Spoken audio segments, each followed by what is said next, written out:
बिस्मिल्लाहिर्रहमानिर्रहीम। अस्सलामु अलैकुम वरहमतुल्लाहि वबरकातुहू।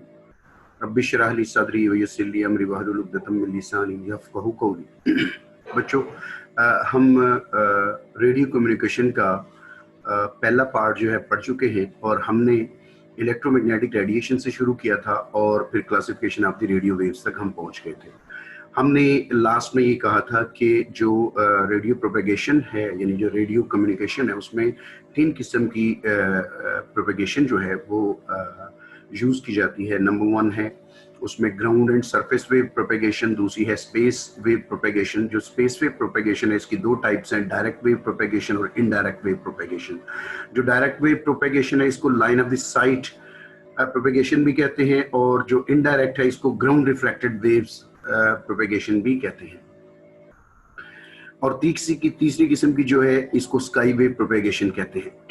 तो बुनियादी तौर पर ये तीन टाइप की प्रोपेगेशन है जो कि रेडियो कम्युनिकेशन में इस्तेमाल होती है।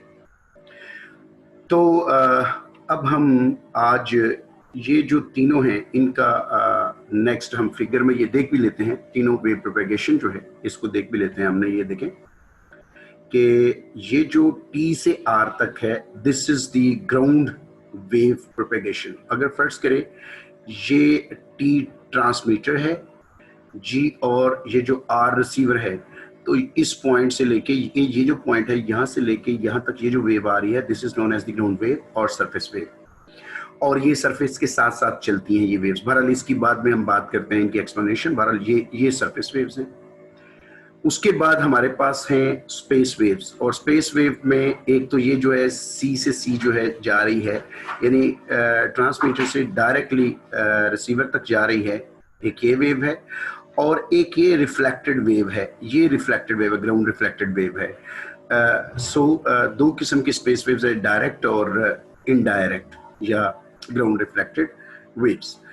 और तीसरी किस्म की जो है वो स्काई वेव्स हैं जो कि एनोस्फीयर और ट्रोपोस्फीयर से टकरा के जो है ना वो वापस रिफ्लेक्ट बैक होती हैं और इनको स्केप भी कहते हैं। इसकी डिटेल जो है ना वो आगे हम पढ़ लेते हैं। So these are actually the three types of the propagation used in the radio systems, in the radio communication system. Now सबसे पहले हम ग्राउंड और सरफेस वेव्स की बात कर लेते हैं। इसके मुतालिक हम सुनेंगे कि सरफेस वेव्स जो हैं इनकी कम्युनिकेशन कैसे होती है। इनमें नॉर्मली ये जो सरफेस वेव्स हैं इनमें वर्टिकली पोलराइज जो लो फ्रीक्वेंसी वेव्स हैं जिनकी फ्रीक्वेंसी 330 टू 3000 किलो हर्ट्ज होती है उनको यूज़ किया जाता है। ठीक है जी। और ये अर्थ के कंटूर के साथ साथ चलते हैं। अर्थ के कंटूर के साथ साथ चलने का मतलब ये है कि लास्ट में आप देखें कि ये अर्थ है ना, अगर ये अर्थ सरफेस है तो इस सरफेस के साथ साथ ये चलती रहती हैं। रास्ते में अगर इनके कोई पहाड़ या कोई बिल्डिंग आती है तो उसके ऊपर से, यानी कम से कम पहाड़ से मैं बात कर रहा हूँ एटलीस्ट, सॉरी, ये अर्थ है तो पहाड़ के साथ साथ ये जो माउंटेन होगा उसके साथ साथ सरफेस पर चलती रहेंगी। ठीक है ना जी। और दूसरी बात इसमें ये है जिस तरह मैंने आपको बताया है कि ये सरफेस ऑफ अर्थ के कंटूर के साथ से, यानी उसके जो अर्थ टेढ़ी होती है उसके साथ साथ ये भी टेढ़ी होती रहती हैं। अब फिर दूसरी बात ये है क्योंकि अर्थ जो है वो एक कंडक्टर है तो ये अर्थ के साथ चलते चलते ना अपनी पावर लूज करती है, यानी अटेनुएट हो जाती हैं। और इनकी अटेनुएशन जो होती है ये डायरेक्टली प्रोपोर्शनल टू फ्रीक्वेंसी होती है। अटेनुएशन जो है उतनी ही ज्यादा होगी जितनी की फ्रीक्वेंसी ज्यादा होगी। So the ground waves are the main mode of propagation at the lower frequencies. Lower frequencies के ऊपर जो है सबसे ज्यादा जो वेव्स यूज की जाती हैं उसके लिए कम्युनिकेशन के लिए वो हैं ग्राउंड वेव्स या सरफेस वेव्स। और इनमें जो शामिल हैं मीडियम वेव्स हैं, लो फ्रीक्वेंसी हैं और वेरी लो फ्रीक्वेंसी बैंड्स जो है ना वो ये यूज किए जाते हैं इस कम्युनिकेशन में। और ग्राउंड वेव्स जो है ये रेडियो कम्युनिकेशन में यूज की जाती है क्योंकि रेडियो कम्युनिकेशन में मीडियम वेव्स और low frequency, medium frequency, low frequency और वेरी लो फ्रीक्वेंसीज यूज होती हैं, इसलिए ये सिग्नल्स जो है ना वो यूज किए जाते हैं। और फिर इनको ये जो सरफेस वेव्स हैं या ग्राउंड वेव्स हैं इनको नेविगेशन सिस्टम्स के लिए भी यूज किया जाता है। चलिए, ये था थोड़ा सा बात ग्राउंड वेव का, इंट्रोडक्शन के ग्राउंड वेव्स जो है ना वो ये क्या होती हैं, और इनका इंट्रोडक्शन थोड़ा सा मैंने आपको करवाया। उसके बाद आगे स्पेस वेव की बारी आ गई है। स्पेस वेव्स जो हैं, the space waves are the radio waves of very high frequency. ये हाई फ्रीक्वेंसी होती हैं, और ये कहां से लेके कहां तक होती हैं? ये 30 मेगाहर्ट्ज से लेके 300 मेगाहर्ट्ज तक और इससे ज्यादा की होती हैं। और ये जो स्पेस वेव्स हैं, ये एक तो डायरेक्टली ट्रांसमीटर इनको एंटीना के थ्रू एमिट करता है, और रिसीवर जो है इनको एंटीना के थ्रू रिसीव करता है डायरेक्टली। और एक तो ये तरीका है इसका ना कि ये डायरेक्टली आते हैं, जो इसका पार्ट जो है जिसको हम डायरेक्ट वेव्स भी कहते हैं। दूसरी वेव्स जो है वो रिफ्लेक्टेड वेव्स होती हैं, जो ग्राउंड से टकरा के रिफ्लेक्ट होके वापस से आती हैं, या फिर ट्रोपोस्फीयर से टकरा के वापस आती हैं, या रिफ्लेक्ट होके वापस आती हैं ट्रोपोस्फीयर से। इसी वजह से ये जो वेव्स हैं इनको स्पेस वेव्स जो हैं इनको ट्रोपोस्फेरिकल जो प्रोपेगेशन है इसको ये भी कहते हैं, ये भी इसका एक नाम है। ये जो प्रोपेगेशन है ये बड़ी हाई फ्रीक्वेंसी की जो है, ये वेरी हाई फ्रीक्वेंसी के बैंड्स यूज करती हैं, जिस तरह हम पहले डिस्कस किया है हमने कि 30 मेगाहर्ट्ज से लेकर 300 मेगाहर्ट्ज तक जो है ये यूज करती हैं।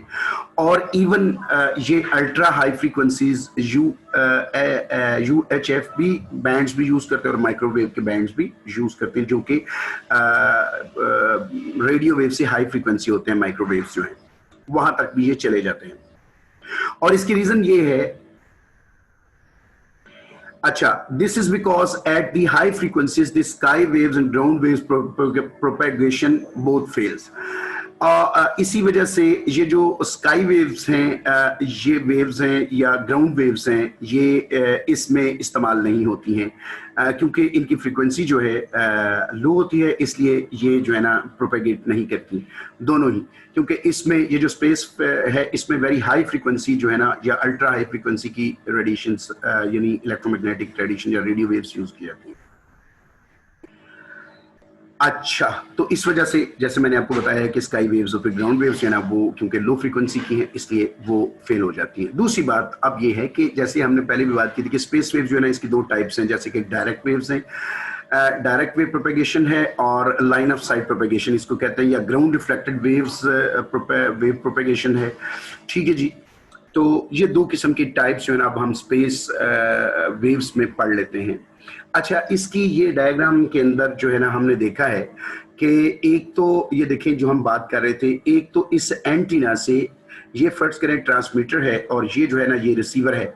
तो एक तो डायरेक्टली यहां से इधर वेव जाती है जिसको हम डायरेक्ट वेव कहते हैं, एक वो है जो ग्राउंड से टकरा के तो रिफ्लेक्ट होके एंटीना तक जाती है, तो ये रिफ्लेक्टेड वेव है। इसी तरह ये भी ट्रोपोस्फीयर से टकरा, क्योंकि ये ट्रोपोस्फीयर है, तो ये ट्रोपोस्फीयर से टकरा के जो है ना ये वापस मुड़ के आ जाती हैं, रिफ्लेक्ट होती हैं, तो इनको स्पेस वेव जो है वो कहा जाता है। चलिए जी, तो इनकी दोनों टाइप्स की डिटेल्स पढ़ लेते हैं। डायरेक्ट वेव्स जो हैं, ये इसका मतलब ये है कि ये डायरेक्टली ट्रांसमीटर से निकलती हैं और रिसीवर के ऊपर चली जाती हैं, बिल्कुल सीधे रास्ते के ऊपर जाती हैं। लेकिन इनके लिए ये जरूरी नहीं है कि रास्ता क्लियर हो, ये नेसेसरी नहीं है। क्यों नेसेसरी? इसलिए नहीं है कि ये जो है ये ऑब्स्टेकल्स जो है मतलब बिल्डिंग्स के अंदर से ये पास कर जाती हैं। ठीक है जी, इनके रास्ते में जो ऑब्स्ट्रक्शंस आती हैं उनको ये उनके अंदर से ये ट्रांसमिट हो जाती हैं। तो ये जो है सबसे ज्यादा कॉमन जो है इनमें स्पेस वेव में सबसे कॉमन जो है यूज किया जाता है, बल्कि यानी जितनी भी कम्युनिकेशन है उनमें सबसे ज्यादा VHF हैं, जो कि ऑब्स्टेकल्स में से भी गुजर जाती हैं, ये सबसे ज्यादा इस्तेमाल होती हैं।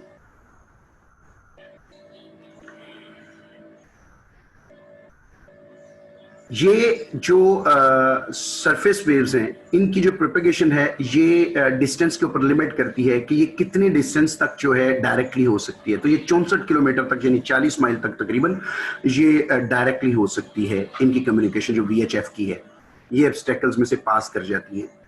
ठीक है, लेकिन इससे ज्यादा नहीं हो पाएगा क्योंकि उसमें फिर जो अर्थ का कर्वेचर है वो उसकी हद आ जाती है, इस वजह से वो नहीं हो पाता।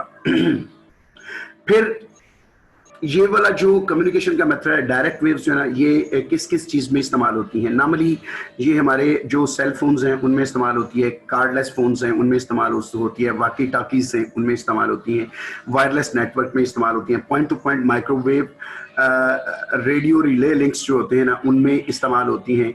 उसके बाद एफएम जो चैनल्स हैं वो डायरेक्ट वेव चीज इस्तेमाल करते हैं, डायरेक्ट वेव प्रोपेगेशन जो है ना वही इस्तेमाल करते हैं, और टेलीविजन ब्रॉडकास्टिंग जो है ना उसमें और रेडार्स में भी यही इस्तेमाल होती हैं।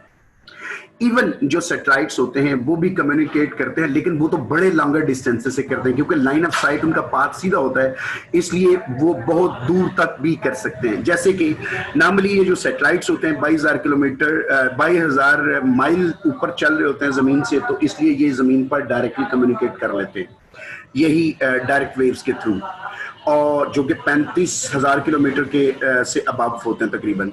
और इसी तरह इससे भी ज्यादा जो स्पेस क्राफ्ट्स होते हैं ये क्योंकि मिलियंस ऑफ द माइल्स अर्थ के ऊपर होते हैं, ये भी इसलिए डायरेक्ट वेव्स के थ्रू अर्थ के ऊपर कम्युनिकेट कर लेते हैं। तो डायरेक्ट वेव्स जो हैं वो इन कामों में जैसे आपने देखा है कि ये इस्तेमाल होती हैं, ठीक है जी। और ये क्योंकि वेरी हाई फ्रीक्वेंसी होती हैं इसलिए इनके जरिए से ये सारी कम्युनिकेशन जो मैंने जिक्र की है ये पॉसिबल है। उसके बाद next one is the ground reflected wave propagation है। ग्राउंड रिफ्लेक्टेड वेव प्रोपेगेशन जो है इसमें ये होता है कि रेडियो वेव्स जो है एक ट्रांसमीटर से निकलती हैं, जमीन के साथ टकराती हैं और एंटीना तक रिफ्लेक्ट होकर एंटीना तक पहुंचती हैं, और एंटीना जो है वो इनको रिसीव करता है, रिसीवर जो है इनको रिसीव करता है। इसी वजह से जो इनकी स्ट्रेंथ होती है जो रिफ्लेक्शन की वजह से कम हो जाती है, क्योंकि रिफ्लेक्शन की जो सरफेस पर जो रिफ्लेक्शन होती है ये कंडीशन पर डिपेंड करती है कि रिफ्लेक्शन कैसी हुई है, यानी रिफ्लेक्शन कोफिशिएंट जो है वो कितना है, किस कदर वेव जो रिफ्लेक्ट हुई हैं और किस कदर रिफ्लेक्ट नहीं हुई हैं। तो ये इसके ऊपर कंडीशन के ऊपर डिपेंड करता है कि किस कदर वो हो सके, क्योंकि ये हम ऑप्टिक्स के अंदर पढ़ते हैं, ऑप्टिक्स सब्जेक्ट है उसके अंदर हम ये सारी की सारी चीजें पढ़ते हैं। अच्छा, दूसरी बात यह है जब ये वेव्स टकरा के जमीन से ऊपर की तरफ आती है ना तो क्योंकि रिफ्लेक्शन में फेज चेंज हो जाता है, अगर रिफ्लेक्टेड वेव का फेज जो है 180 तक चेंज हो जाए, 180 तक चेंज हो जाए, या यूं कहें कि डायरेक्ट आती हुई और रिफ्लेक्टेड दोनों अगर इनका फेज में डिफरेंस 180 का हो तो ये एक दूसरे को डिस्ट्रॉय कर देती हैं। तो इसमें ये एक ट्रबल है ग्राउंड रिफ्लेक्टेड वेव में कि ये डायरेक्ट वेव्स को जो है ना ये डिस्ट्रक्ट करती हैं, क्योंकि फेज जो है वो 180 के ऊपर चेंज हो जाता है। इस वजह से जो है ये क्योंकि बाकी जो कंडीशंस हैं वो इंटरफेरेंस की वो पूरी रहती हैं कि ये कोहेरेंट होती है, एक ही सोर्स से आ रही होती हैं, एक रिफ्लेक्टेड होती है एक डायरेक्ट होती है, तो इसलिए इंटरफेरेंस से वो कैंसल आउट एक दूसरे को कर देती हैं।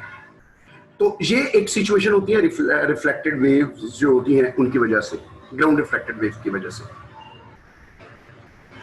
अच्छा, इसमें एक इंपॉर्टेंट चीज ये भी है, horizontally polarised waves are reflected with the almost same intensity, यानी वो वेव्स जो हॉरिजॉन्टली पोलराइज्ड होती हैं, यानी ये जो ग्राउंड रिफ्लेक्टेड वेव्स जो है ना हॉरिजॉन्टली पोलराइज्ड होती हैं, ये ऑलमोस्ट जिस इंटेंसिटी से जमीन से टकराती हैं उसी इंटेंसिटी से वापस चली जाती हैं, लेकिन इनका जो फेज होता है वो रिवर्स हो जाता है, यानी फेज रिवर्सल 180 का फेज डिफरेंस आ जाता है। अब मुझे नहीं पता इस बात का कि आपको फेज के रिवर्सल का पता है कि नहीं, या फेज वेव के फेज का पता है कि नहीं, आपका कॉन्सेप्ट क्लियर है कि नहीं। बहरहाल अगर आपका कॉन्सेप्ट क्लियर नहीं है तो आप एफएससी बीएससी की बुक्स पढ़ें ताकि आपका कॉन्सेप्ट जो है वो फेज का क्लियर हो कि वेव का फेज क्या होता है। दूसरी बात, ये तो हॉरिजेंटली थी कि ये हॉरिजेंटली जो है ना जिस इंटेंसिटी से आती है उसी इंटेंसिटी से वापस मुड़ जाती है, लेकिन इनका फेज रिवर्सल हो जाता है, यानी 180 का फेज चेंज आ जाता है। लेकिन जो वर्टिकली पोलराइज्ड जो वेव्स होती हैं जनरली ये लेस रिफ्लेक्ट होती हैं, क्योंकि ये तकरीबन ना हाफ के करीब इनकी एनर्जी जो है ना ये जमीन पे टकराने से लूज कर देती हैं। और एक ये भी बात है कि if the angle of the incidence greater than the 100, यानी अगर इनका जमीन पर टकराने का एंगल ऑफ इंसिडेंस जो है it is larger than 100, greater than 100, there is very little change in the phase angle. तो फिर फेज एंगल जो है ना उसमें बड़ा कम जो है वो चेंज आती है अगर इनका जमीन के साथ टकराने का जो इंसिडेंट एंगल है वो 100 डिग्री से ज्यादा हो। चलिए, ये कुछ एक्सप्लेनेशन थी ग्राउंड वेव्स की। उसके बाद अब हम बात करते हैं जो तीसरी किस्म की वेव्स रह गई हैं स्काई वेव्स। स्काई वेव्स जैसे मैंने आपको बताया था कि स्काई वेव प्रोपेगेशन जो है इनको स्किप भी कहते हैं। स्किप भी कहते हैं। स्किप क्यों कहते हैं अभी आपको समझ आएगी। अब क्योंकि जब ये वेव्स जो हैं ये फिजा में छोड़ी जाती हैं, ठीक है, ये आइनोस्फीयर की जो सरफेस जो लेयर होती है F2 लेयर से टकरा के दिन में और रात में ज्यादातर जो है ये रिफ्लेक्ट बैक होती हैं।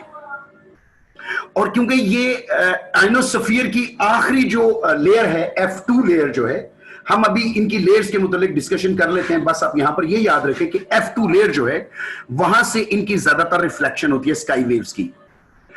तो जब स्काई वेव एंटीना से निकलती हैं और आइनोस्फीयर की F2 लेयर्स के साथ टकरा के रिफ्लेक्ट बैक होती हैं, तो ये जमीन के खास डिस्टेंस को तय करने के बाद आके गिरती हैं। मतलब यानी इनका जहां से ये शुरू होती हैं और जहां पर ये आगे टकराती हैं उनके दरमियान एक डिस्टेंस होता है, जिसकी अभी हम आगे जो फिगर में बात भी करते हैं। चलिए मैं फिगर आपको दिखा ही देता हूं।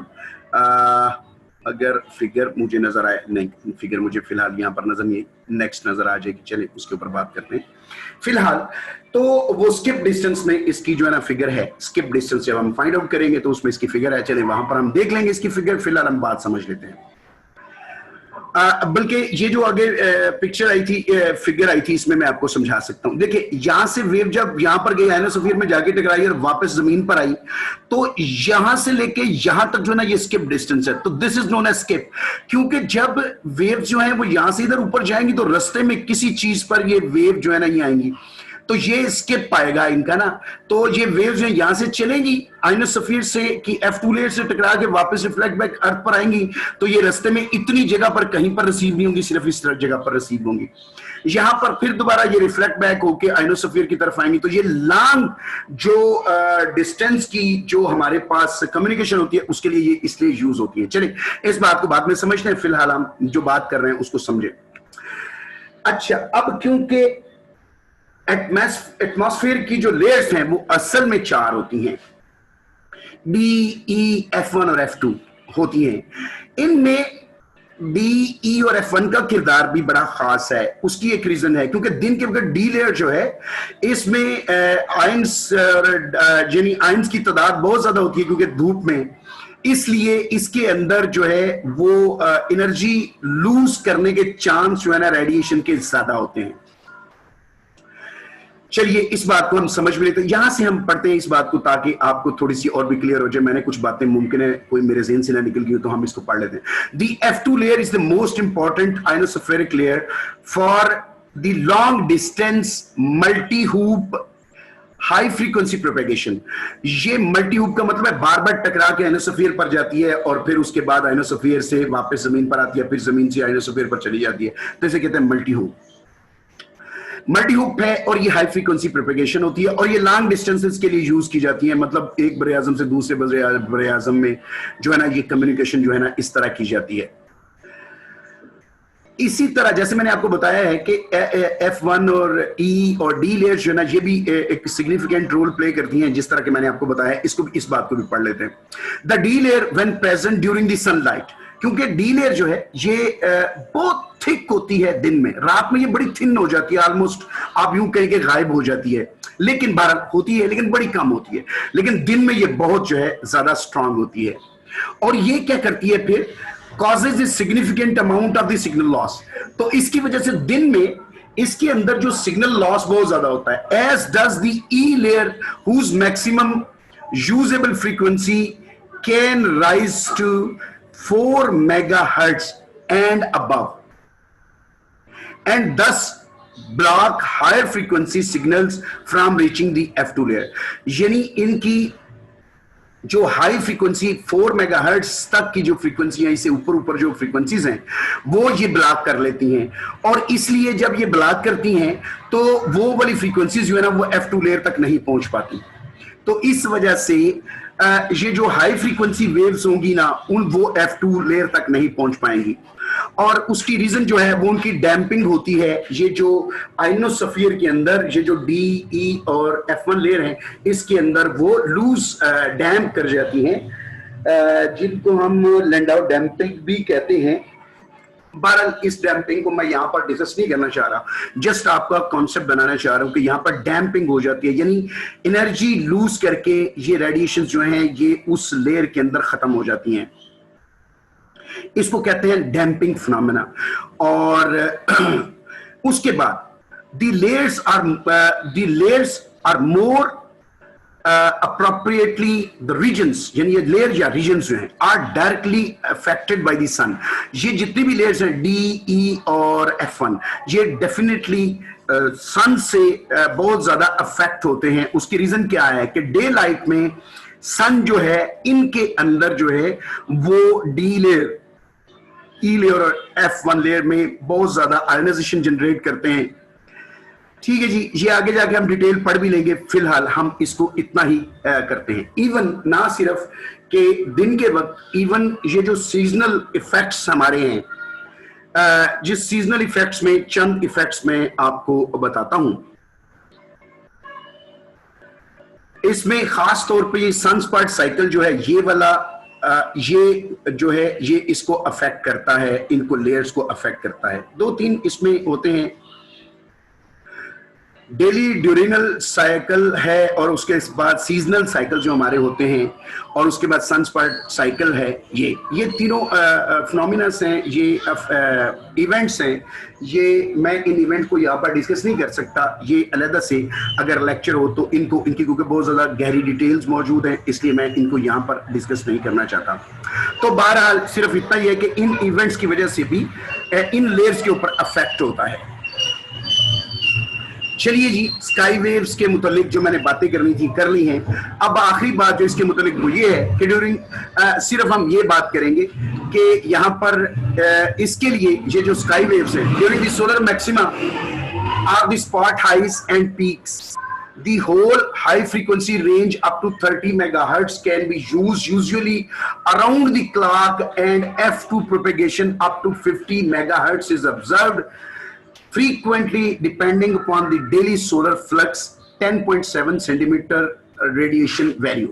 यानी मतलब इसका ये है कि असल में ये जो हाई फ्रीक्वेंसीज जो है ना वो बड़ी मुश्किल से जो हैं वो वहां तक पहुंच पाती हैं F2 के ऊपर। इसलिए दिन के वक्त और नॉर्मली रात और दिन के वक्त अराउंड द क्लॉक जो है वो ये 30 मेगाहर्ट्ज और 50 मेगाहर्ट्ज तक जो है 30 मेगाहर्ट्ज तक जो है ये फ्रीक्वेंसीज जो है ना ये यूज की जाती हैं इस कम्युनिकेशन के लिए।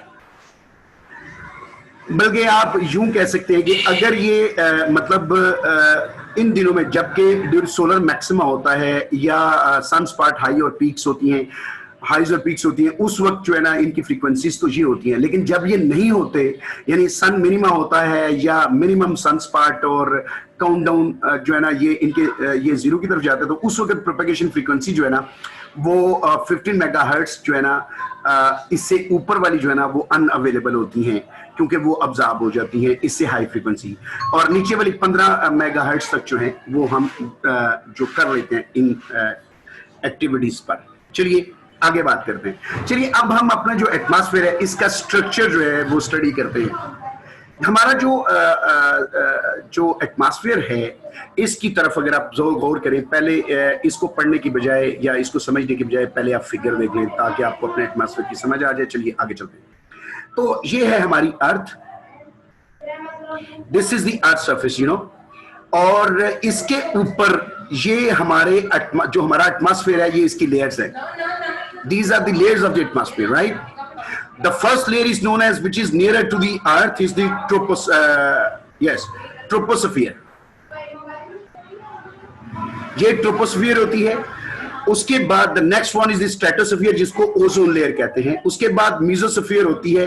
उसके बाद आइनोस्फीयर शुरू हो जाता है, और आइनोस्फीयर जो है ये असल में इसका कुछ हिस्सा मेसोस्फीयर में होता है, कुछ हिस्सा इसका सारी की सारी थर्मोस्फीयर होती है, और इसका आखिरी वाला हिस्सा जो है ना एक्सोस्फीयर होता है आइनोस्फीयर का।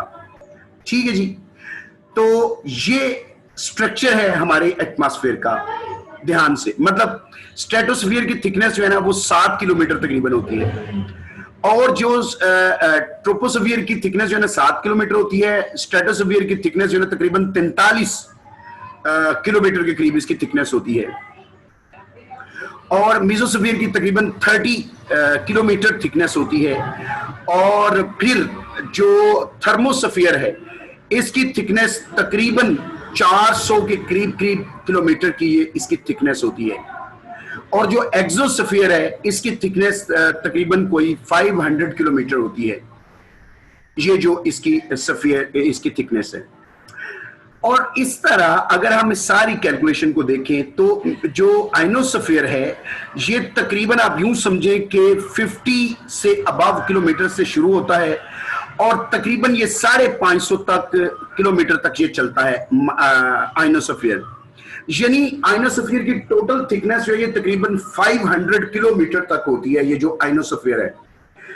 ठीक है जी, इतना थिक होता है। और बल्कि ये जो अगला जो इसका है एक्सोस्फीयर के बाद फिर आउटर स्पेस है जिसको हम मैग्नेटोस्फीयर कहते हैं, और मैग्नेटोस्फीयर जो है उसकी थिकनेस तो फिर इससे कहीं ज्यादा होती है। बहरहाल हम इस बात को बाद में करेंगे डिटेल जो है। अगर आपने एटमॉस्फेयर की पढ़नी हो तो आप कोई दूसरी बुक जो है वो ले सकते हैं रेफरेंस के तौर पे और उसको आप पढ़ सकते हैं अपने इंटरेस्ट के लिए। लेकिन यहां पर सिर्फ इतना ही समझना जरूरी है इसमें रेडियो कम्युनिकेशन में। चलिए, अच्छा हम अब बात कर रहे थे, सॉरी पीछे चलते हैं कि पहले आइनोस्फीयर का स्ट्रक्चर पढ़ लेते हैं। आइनोस्फीयर जो है the ionosphere is the ionised part of the earth upper atmosphere. ये अपर एटमॉस्फेयर होता है अर्थ का, ठीक है जी। और ये आयनाइज्ड पार्ट है, यानी इसके अंदर जो गैसेस होती हैं वो आयनाइज्ड होती हैं, यानी वो अपने इलेक्ट्रॉन लूज कर देती हैं। ये नहीं कि उनमें न्यूट्रल पार्टिकल्स नहीं होते, उनमें न्यूट्रल्स भी होते हैं, आयंस भी होते हैं, और चार्ज पार्टिकल इलेक्ट्रॉन्स भी होते हैं, आयंस भी होते हैं, और न्यूट्रल पार्टिकल्स भी होते हैं।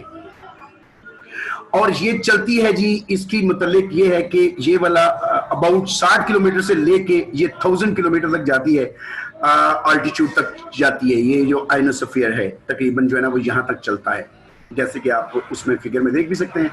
चलिए, तो region that includes the thermosphere. ये अब ये जो आइनोस्फीयर है ये इसके अंदर क्या क्या है, थर्मोस्फीयर है, मीजोस्फीयर है और एक्सोस्फीयर है। जैसे मैंने पहले भी डिस्कस किया है कि इसके अंदर ये जो आइनोस्फीयर है इसके 3 असल में इसके अंदर लेयर्स हैं, थर्मोस्फीयर, मीजोस्फीयर और एक्सोस्फीयर। अच्छा, इसमें ये जो आइनोस्फीयर होता है इसके अंदर जो आयोनाइजेशन होती है ये सोलर रेडिएशंस करती हैं, या यानी सोलर रेडिएशन जो आती है दिन के वक्त और रात के वक्त जो कॉस्मिक रेडिएशंस होती हैं वो असल में इसके अंदर आयोनाइजेशन का की रीजन बनती हैं। चलिए जी, और फिर एक और बात, it plays an important role in the atmospheric electricity. Atmospheric electricity जो है ना उसमें ये बड़ा किरदार अदा करती है, जिस तरह की वो थंडर क्लैपिंग वगैरह होती है तो उसमें ये बड़ा अहम किरदार अदा करती है। And forms an inner as of the magnetosphere. और ये फिर क्या करती हैं कि ये मैग्नेटोस्फीयर जो है उसका एज बनाती हैं। कैसे, मतलब अगली फिगर में ये देखिए, ये आइनोस्फीयर यहां पर खत्म होता है, आगे मैग्नेटोस्फीयर शुरू होता है। तो आइनोस्फीयर जो है ये मैग्नेटोस्फीयर का एज बनाता है, क्योंकि यहां पर जो है ना डेंसिटी जो है ना एयर की डेंसिटी बहुत कम होना शुरू हो जाती है, यानी हीलियम और हाइड्रोजन रह जाती है, ऑक्सीजन और नाइट्रोजन जो है ना यहां पर खत्म हो जाती हैं। तो इसलिए वहां से फिर मैग्नेटोस्फीयर शुरू होना शुरू हो जाता है मैग्नेटोस्फीयर जो है। चलिए, तो अब हम बात करते हैं जी रेडियो फ्रीक्वेंसी में ये बड़ा अहम रोल प्ले करती हैं। स्काई वेव्स के लिए ये जो आइनोस्फीयर होता है ना, ये स्काई वेव्स के लिए बड़ा इंपॉर्टेंट है, क्योंकि स्काई वेव्स की रिफ्लेक्शन जो है ना वहीं से होती है, F2 लेयर से, यानी आइनोस्फीयर से होती है। जो आखिरी लेयर होती है आइनोस्फीयर की, वहां से इसकी रिफ्लेक्शन होती है। 12 दिन के वक्त जो है ना वो F2 से होती है, और रात के वक्त जो है रात के वक्त तो F2 से होती है, और दिन के वक्त जो है ना वो D से E से भी हो सकती है उनकी रिफ्लेक्शन, क्योंकि वहां पर उनकी थिकनेस बहुत ज्यादा होती है दिन में DE की, तो इसलिए। चलिए,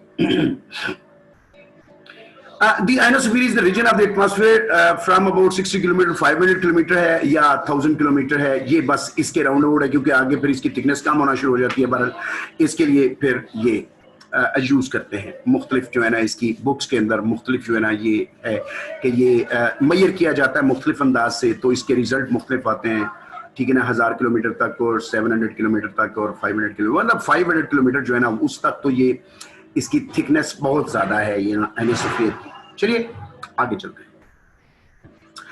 ये स्ट्रक्चर मैं आपको बता चुका हूं। अब हम ये हिस्ट्री है थर्मोस, यानी किस तरह ये जो हमारा अपर एटमॉस्फेयर है इसके ऊपर रिसर्च हुई, लोगों ने कैसे की, और ये जो आइनोस्फीयर है इसके ऊपर रिसर्च कैसे की, किन किन लोगों ने कब कब इसके ऊपर रिसर्च की, कैसे कैसे इसको यूज किया गया, वगैरह वगैरह वगैरह, इसकी ये थोड़ी सी हिस्ट्री मैंने लिखी है and it is for you, और आप इसको पढ़ सकते हैं। चलिए अब हम बात करते हैं कि ये जो आइनोस्फीयर है, दिन के वक्त इसको क्या होता है और रात के वक्त इसको क्या होता है, ये अब पढ़ते हैं।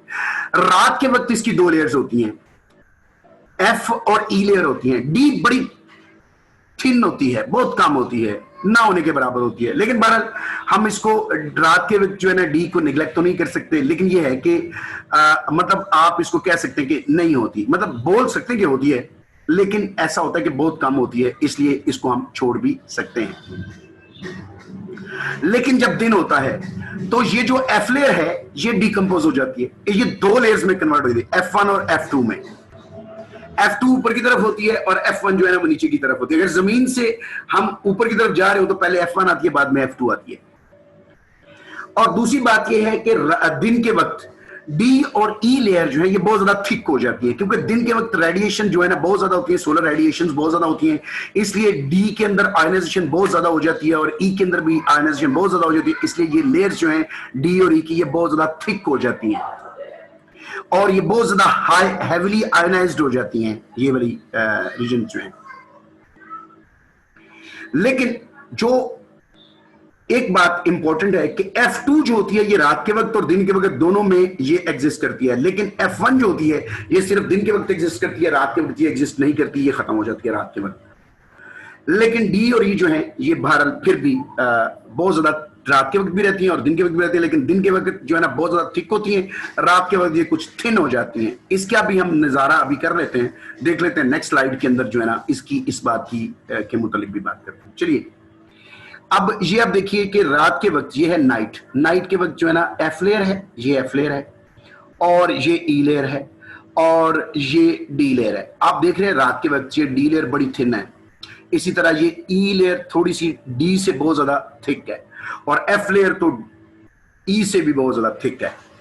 लेकिन जो ही दिन होता है तो ये जो एफ लेयर है ये डिकम्पोज हो जाती है, दो हिस्सों में तकसीम हो जाती है और चौड़ी होती है F2 और F1 में। ये उल्टा लिखा हुआ है, शायद लिख दिया है F2 जो है F2 ऊपर और F1 नीचे होनी चाहिए। चलिए बारह इसको देख लेते हैं, गलती ना लगी हो स्पीकर में, देख लेते हैं आगे चल के। तो उसके बाद ये ई लेयर है और ये डी लेयर है, ये देखें ये भी डी लेयर भी दिन के वक्त थिक हो गई है। अब देखें इसकी प्रोपेगेशन देखें स्काई वेव्स की, जब ये ट्रांसमीटर से जाती हैं तो रात के वक्त जो है ये नॉर्मली ये ई और एफ तक जाती हैं और वापस मुड़ती हैं, लेकिन दिन में आप देखें क्योंकि डी बड़ी थिक हो जाती है इसलिए स्काई वेव्स जो हैं वो फिर डी से ही टकरा के वापस आ जाती हैं। और आपको पता है कि ये जो स्काई वेव्स होते हैं ये वेरी लो फ्रीक्वेंसी की वेव्स जो हैं उनकी बात हो रही है, सॉरी वेरी हाई फ्रीक्वेंसी की बात हो रही है। ठीक है, चलिए आगे बात करते हैं जी। अच्छा, ये फिर एक और तरीका है बताने का कि दिन के वक्त जो है ना ये जो हमारा एटमॉस्फेयर है उसको क्या होता है और रात के वक्त क्या होता है, ये डिस्कशन जो है ना इसको आप देख सकते हैं। देखिए ना ये F1 लेयर नीचे होती है, F2 लेयर ऊपर होती है, लेकिन बहरहाल चले इससे कोई फर्क नहीं पड़ता। F2 जो है ना इसको ऊपर ही होना चाहिए और F1 को नीचे होना चाहिए, क्योंकि F जो है ना डिकम्पोज होकर F2 ऊपर की तरफ चला जाता है, F1 नीचे की तरफ हो जाता है और ये रात के वक्त जो है ना F1 जो है ना वो गायब हो जाती है। चलिए, तो ये रात और दिन की में जो है ना कंपैरिजन किया हुआ है कि जो हमारा एटमॉस्फेयर है उसको क्या होता है। आगे चलते हैं, पहले हम डी लेयर की बात कर लेते हैं। डी लेयर जो है ये तकरीबन 60 किलोमीटर से लेकर 90 किलोमीटर तक होती है, यानी 30 किलोमीटर थिक होती है ये डी लेयर जो है।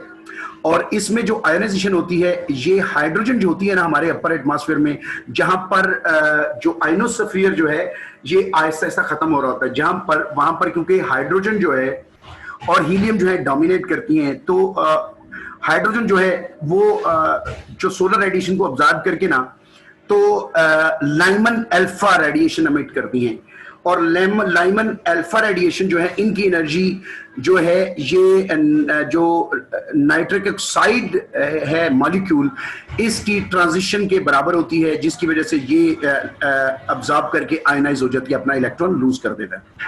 तो हाइड्रोजन से जो रेडिएशंस आती हैं, जिनकी जो वेवलेंथ है वो 121.6 नैनोमीटर के करीब करीब होती है। तो ये जो है ना नाइट्रोजन मोनोऑक्साइड को जो है वो डिकम्पोज करती है, मतलब डिकम्पोज में क्या आयनाइज करती है, इलेक्ट्रॉन जो है ना इसमें से निकल जाते हैं। अच्छा, उसके बाद साथ साथ जो सोलर एक्टिविटी, जो सन से हार्ड एक्सरेज आती हैं, जिनकी के वेवलेंथ जो है वो 1 नैनोमीटर से कम होती है, वो फिर मॉलिक्यूलर नाइट्रोजन और मॉलिक्यूलर ऑक्सीजन को डी लेयर के अंदर आयनाइज करती हैं। यानी जो डी लेयर होती है, इसके अंदर जो आयनाइजेशन होती है, आयंस होते हैं, वो एक तो नाइट्रोजन मोनोऑक्साइड के होते हैं, एक नाइट्रोजन के होते हैं, एक ऑक्सीजन के होते हैं, यानी मॉलिक्यूलर ऑक्सीजन और मॉलिक्यूलर नाइट्रोजन के होते हैं। फिर साथ साथ जब ये आयनाइजेशन होती है तो फिर इनकी रिकम्बिनेशन भी होती है। रिकम्बिनेशन से होता है जो इलेक्ट्रॉन्स वो खो के आयनाइज होते हैं, वो इलेक्ट्रॉन किसी ना किसी तरीके से वो वहां पर मौजूद होते हैं एटमॉस्फेयर में, तो वो जो आयंस होते हैं वो दोबारा उनको अब्जॉर्ब कर लेते हैं और अपनी वो इलेक्ट्रॉन जो है वो अपनी एनर्जी जो है दूसरे एटम्स को, मॉलिक्यूल्स को दे के तो वो रिकम्बाइन करके, तो रिकम्बिनेशन भी होता रहता है। तो यहां पर न्यूट्रल पार्टिकल ज्यादा होते हैं। मतलब यूं समझे कि डी लेयर के अंदर नाइट्रोजन मोनोऑक्साइड और नाइट्रोजन और ऑक्सीजन के आयंस होते हैं, लेकिन न्यूट्रल्स बहुत ज्यादा होते हैं, न्यूट्रल मॉलिक्यूल्स ज्यादा होते हैं इनके, यानी नाइट्रोजन के, ऑक्सीजन के और नाइट्रोजन मोनोऑक्साइड के ना न्यूट्रल मॉलिक्यूल ज्यादा होते हैं और आयनाइज्ड मॉलिक्यूल कम होते हैं। चलिए, एक बात ये, दूसरी बात, medium frequency and the lower high frequency, यानी हाई फ्रीक्वेंसी में जो लोअर लिमिट है, हाई फ्रीक्वेंसी में जो लोअर लिमिट है, radio waves are significantly attenuated within the D layer. यानी ये जो मीडियम फ्रीक्वेंसी रेडिएशंस हैं और हाई फ्रीक्वेंसी का नीचे वाला पार्ट, वो इसके अंदर ना अब्जॉर्ब हो जाती हैं, बहुत ज्यादा अटेनुएट हो जाती हैं इसमें डी लेयर में। ठीक है जी। As passing radio waves cause the electron to move, और क्योंकि ये जो ही ये अब्जॉर्ब होती हैं तो इलेक्ट्रॉन जो है वो मूव करते हैं, वो अपनी एनर्जी उनको इंपार्ट करती हैं, तो इलेक्ट्रॉन जो है मूव करते हैं। तो ये जितनी ज्यादा एनर्जी देंगी तो इलेक्ट्रॉन जो है उतना ज्यादा दूर तक मूव करते हैं, और जितनी दूर तक मूव करेंगे उतने कोलिजन के चांस बढ़ जाते हैं और उनके एनर्जी लूज करने के चांस भी इलेक्ट्रॉन्स के बढ़ जाते हैं और वो एटम्स को आयोनाइज कर देते हैं। ठीक है जी। चलिए दूसरी बात अब इसमें पढ़ते हैं कि और यही मेन रीजन है डी लेयर के अंदर कि this is the main region for the absorption of the high frequency radio waves, particularly at the 10 megahertz. यानी 10 मेगाहर्ट्ज की जो वेव्स हैं, जो हाई फ्रीक्वेंसी वेव्स हैं, जो ये डी लेयर के अंदर अब्जॉर्ब हो जाती हैं बहुत ज्यादा। ठीक है। With the progressively less absorption at the higher frequencies, यानी जो जो इनकी फ्रीक्वेंसीज जो है ना ज्यादा होती चली जाती हैं, अब्जॉर्प्शन कम होती चली जाती है। और this effect peaks around the noon, और ये वाला इफेक्ट जो है ना दिन के वक्त, जो जब नून होता है, मतलब तकरीबन दोपहर होती है, उस वक्त इसकी पीक होती है कि यानी ये जो 10 मेगाहर्ट्ज से ऊपर या बिलो वाली हैं ये अब्जॉर्ब होती रहती हैं बहुत ज्यादा। ठीक है। उससे ऊपर वाली फिर कम अब्जॉर्ब होती हैं। दिस ठीक है जी, ये बात समझ आ गई है। और इसी वजह से and is reduced at the night, और ये इसी वजह से फिर नाइट में इनकी एब्जॉर्प्शन कम हो जाती है due to the decrease in the D layer thickness, क्योंकि डी लेयर की थिकनेस क्योंकि कम हो जाती है इसलिए इनकी एब्जॉर्प्शन जो है रात को कम हो जाती है। Only a small part remains due to the cosmic rays. और रात के वक्त क्योंकि सनलाइट कम हो जाती है और इसलिए सनलाइट के कम होने से डी लेयर थिन हो जाती है, लेकिन फिर कुछ ना कुछ तो रहती है क्योंकि कॉस्मिक रेडिएशंस होती हैं, इसलिए वो कुछ ना कुछ रहती है। चलिए जी, a common example of the D layer in action, यानी डी लेयर इन एक्शन कब आती है, इज द यानी यही जो फिनोमेना हमने ऊपर पढ़ा है डिसअपीयरेंस का या अब्जॉर्प्शन का, ये कब होता है is the disappearance of the medium AM broadcasting. रात को आपने देखा होगा कभी, आपका मुझे नहीं पता कि आपने कभी रेडियो सुना है कि नहीं। रेडियो अगर सुने तो रात के वक्त जो है ना AM चैनल जो होते हैं ना वो ज्यादा आते हैं, एम्पलीट्यूड फ्रीक्वेंसी वाले जो है, एम्पलीट्यूड मॉड्यूलेशन वाले जो होते हैं ना चैनल्स, वो रात को बहुत ज्यादा आना शुरू होते हैं। दिन के वक्त बहुत ज्यादा डिस्टॉर्शन होती है क्योंकि वो ऑब्जर्व हो रहे होते हैं दिन के वक्त, क्योंकि डी लेयर थिक होती है और इसलिए जो रेडिएशन जो है, जो रेडियो वेव्स हैं वो ऑब्जर्व हो रही होती हैं, इसलिए वो जमीन पर वापस नहीं आते स्काई वेव से। और रात के वक्त जो होता है ये चैनल जो हैं ये क्योंकि डी लेयर थिन हो जाती है और वहां से वो जो है ना अब्जॉर्प्शन कम होती है, इसलिए रात को सिग्नल जो है ना आ रहे होते हैं और रात के वक्त चैनल ज्यादा बढ़ जाते हैं। आपने कभी देखा होगा, आप एक्सपीरियंस करें कभी रेडियो ऑन करके तो आपको पता चलेगा कि रात के वक्त चैनल्स जो हैं वो ज्यादा हो जाते हैं, यही रीजन है। उसके बाद जो है ना एटमॉस्फेयर की ये जो आइनोस्फीयर की ई लेयर है, ई लेयर जो है ये 90 किलोमीटर से लेके तो 150 किलोमीटर तक होती है तकरीबन, और इसकी जो थिकनेस होगी 60 किलोमीटर तकरीबन होगी। ठीक है जी, इसको इस पोर्शन को, ई के पोर्शन को कौन आयनाइज करता है? एक तो सॉफ्ट एक्सरेज जिनकी जो वेवलेंथ होती है 1 से 10 नैनोमीटर तक होती है, और फार अल्ट्रा वायलेट रेज यानी सॉफ्ट एक्सरेज से जो पीछे वाली अल्ट्रा वायलेट रेज हैं वो इसको आयनाइज करती हैं। ये इलेक्ट्रोमैग्नेटिक स्पेक्ट्रम में आप देख सकते हैं, मैंने इलेक्ट्रोमैग्नेटिक स्पेक्ट्रम इसी लेक्चर में लगाया है तो आप उसको देख भी सकते हैं। मैं फिलहाल उसको दिखा तो सकता हूं, लेकिन मैं ये चाह रहा हूं कि चले आप जाके खुद उसको देख लें कि ये जो सॉफ्ट एक्सरेज का बायां हिस्सा और अल्ट्रा वायलेट रेडिएशन का दायां हिस्सा जो है ये उसकी बात हो रही है। जबकि फ्रीक्वेंसी को प्लॉट किया जाए कि आपके लेफ्ट के ऊपर रेडियो वेव्स हो और फिर बढ़ती आखिर में राइट की तरफ जो है ना गैमा रेज हो, तो उस वक्त इस तरह की सिचुएशन में अल्ट्रा वायलेट जो फार अल्ट्रा वायलेट हैं वो राइट से शुरू होंगी और लेफ्ट से शुरू होंगी और ये एक्सरेज के सॉफ्ट एक्सरेज के राइट के ऊपर जाके खत्म हो जाएंगी।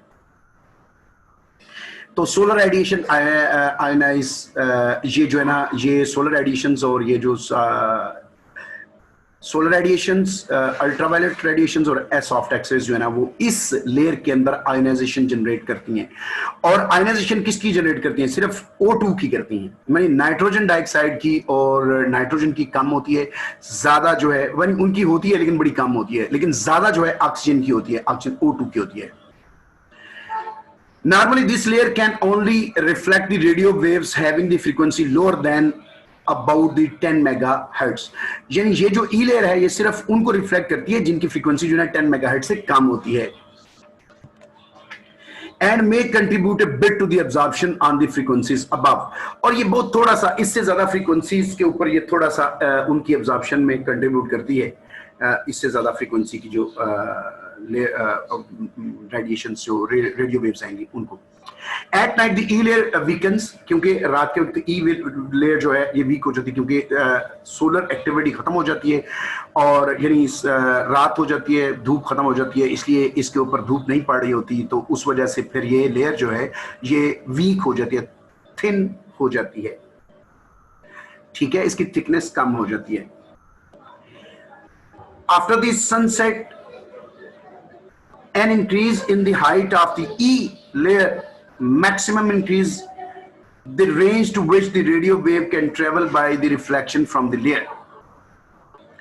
Sunset के बाद जब sunset हो जाता है, after the sunset, an increase in the height of the E layer, E layer की height जो है ना ज्यादा हो जाती है। ठीक है, और इस वजह से जो रिफ्लेक्शन होती है, जो रेडियो वेव्स की रिफ्लेक्शन होती है वो इस लेयर से ज्यादा हो जाती है, इंक्रीज कर जाती है। ई लेयर से रिफ्लेक्शन जो है ना वो ज्यादा हो जाती है फिर ना। चलिए, this region is also known as the Kennelly Heaviside layer, और इसको सिर्फ हेविसाइड लेयर भी कहते हैं। हेविसाइड जो है ना ये एक साइंटिस्ट था, अब मेरे जहन से निकल गया कि ये शायद ऑस्ट्रियन साइंटिस्ट था, अब ये मेरे जहन में नहीं है कि किस कंट्री का था, लेकिन बहरहाल ये फिजिसिस्ट था और मैथमेटिशियन था, उसके नाम पर इस लेयर का नाम रखा गया है। चलिए एफ लेयर की बात कर लेते हैं। एफ लेयर जो है 150 से लेके तो 500 किलोमीटर तक ये जो है ना एस होती है, यानी तकरीबन 350 किलोमीटर इसकी थिकनेस होती है, और इसमें जो इलेक्ट्रॉन की डेंसिटी है बहुत ज्यादा होती है। उसकी रीजन ये है कि क्योंकि अपर एटमॉस्फेयर है और यहाँ पर सोलर एक्टिविटी बहुत ज्यादा होती है, और इसमें अल्ट्रावायलेट रेडिएशन जो है जिनकी जो वेवलेंथ है वो 10 से 100 नैनोमीटर होती है, जो है ना ये एटॉमिक ऑक्सीजन को जो है वो आयोनाइज करती है, एटॉमिक ऑक्सीजन को। ठीक है जी, सबसे अपर एटमॉस्फेयर होता है। ठीक है जी। और दूसरी बात, एफ लेयर जो होती है ये असल में F2 को तो जरूर होती है, रात के वक्त इसमें F2 होती है, बट दिन के वक्त जो है ना वो इसकी नीचे वाला हिस्सा जो है ना F1 बन जाता है। और इसमें क्योंकि दिन के वक्त जो है सोलर एक्टिविटी की वजह से इसमें आयनाइजेशन ज्यादा हो जाती है, इसलिए यहाँ पर इलेक्ट्रॉन डेंसिटी जो है ना वो ज्यादा हो जाती है इनमें ना, ये इस लेयर में, एफ लेयर में, F2 और F1 में। अच्छा, because the F2 layer remains by the day and night, क्योंकि F2 जो है ये तो दिन रात दोनों रहती है। ठीक है, it is responsible for most sky waves propagation of the radio waves and long distance high frequency radio communication. तो नॉर्मली ये F2 जो है ये रिफ्लेक्शन का बायस बनती है रेडियो वेव्स का दिन में और रात में तो खास तौर पर। अबव दी एफ लेयर के बाद फिर ना, क्योंकि ऑक्सीजन आयन डिक्रीज होना शुरू हो जाते हैं और उनके डिक्रीज होने की वजह से हाइड्रोजन और हीलियम जो है ये डोमिनेट करती है, क्योंकि उनकी डेंसिटी, ऑक्सीजन की डेंसिटी कम होना शुरू हो जाती है और हाइड्रोजन जो है और हीलियम जो है ये डोमिनेट करना शुरू कर देती हैं फिर। ठीक है जी। तो इस रीजन में फिर ज्यादातर आप यूं समझे कि हीलियम और हाइड्रोजन होती है। The region above the F layer peak and below the plasmasphere is called the top side ionosphere। ये top side ionosphere होती है। इसको आप नेक्स्ट पिक्चर में देख भी सकते हैं। चलिए देखते हैं अगर पिक्चर आ जाती है। नहीं, ऊपर पिक्चर ही है। इसकी थोड़ी सी बात कर रहे थे। हाँ, ये बल्कि दूसरी जो फिगर है उसमें ज़्यादा है, चलिए उसमें देख लेते हैं। ये तो बल्कि इससे भी ऊपर वाली फिगर जो है वो ज़्यादा इस बात को एक्सप्लेन कर रही है जो हम बात कर रहे हैं।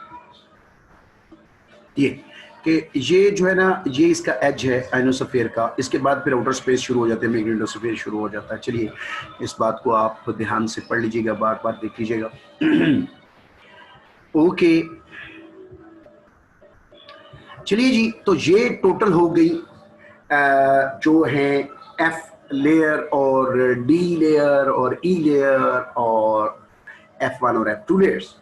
चलिए अब बात करते हैं स्किप डिस्टेंस की। जिस तरह के स्काई वेव्स जब आसमान की तरफ जाती हैं और रिफ्लेक्ट होकर आइनोस्फीयर से F2 से वापस आती हैं, तो ये ना एक डिस्टेंस को स्किप करती हैं। उस डिस्टेंस को कहते हैं, एक जगह से जाती हैं, टकरा के वापस मुड़ती हैं, तो रास्ते में जितना सा जो डिस्टेंस होता है उसको स्किप कर देती हैं, उसको कहते हैं स्किप डिस्टेंस। और ये पर हूप डिस्टेंस जो है ये मेजर कर लिया जाता है। ठीक है जी, क्योंकि हुप का मतलब यह है कि टकरा के वापस रिफ्लेक्ट बैक होती है, तो वो एक हुप बनता है। ठीक है जी, तो ये जो स्किप डिस्टेंस है ये जमीन के ऊपर 2 पॉइंट्स होते हैं, जहां से ये ट्रांसमीटर सेंड करता है और जहां पर ये रिफ्लेक्ट बैक होकर जमीन पर आके दोबारा टकराती हैं, तो उनके दरमियान जो डिस्टेंस होता है उसको स्किप डिस्टेंस कहते हैं। It also represent how far A radio wave has traveled per hoop। ये इससे जाहिर पता चल जाता है कि जहां से वो ऊपर की तरफ, आसमान की तरफ गई थी और वापस आके टकराई है, तो उसके दरमियान जो 2 पॉइंट्स के दरमियान जो डिस्टेंस है उसको हम मेजर कर लेते हैं आसानी से। For the radio waves such as the short wave radio signal that employ the continuous reflection for the transmission. तो इसके लिए फिर स्किप डिस्टेंस के लिए जो शॉर्ट वेव्स होती है ना वही यूज की जाती हैं स्काई वेव्स के लिए। चलिए बस बाकी थोड़ा सा इसमें ये कुछ स्ट्रक्चर की बात है कि जो आइनोस्फीयर है उसके अंदर जो है ना वो अब्जॉर्प्शन कैसे होती है, और फिर अगर आप इसको पढ़ना चाहते हैं तो आप पढ़ सकते हैं, इसको आराम से बैठ के पढ़िए, आप पढ़ के इसको समझिए। आपका जो चैप्टर हमने शुरू किया था रेडियो वेव रेडियो कम्युनिकेशन वो ख़त्म हो गया है स्किप डिस्टेंस के ऊपर। ठीक है जी, और इसको, इस चैप्टर को बेटे ध्यान से पढ़ें, समझें, और ये इंट्रोडक्शन था रेडियो कम्युनिकेशन का। ठीक है, तो thank you very much for listening, और फिर इंशाल्लाह I will see you in the next lecture. तब तक के लिए मुझे इजाज़त दीजिए। अल्लाह हाफिज़।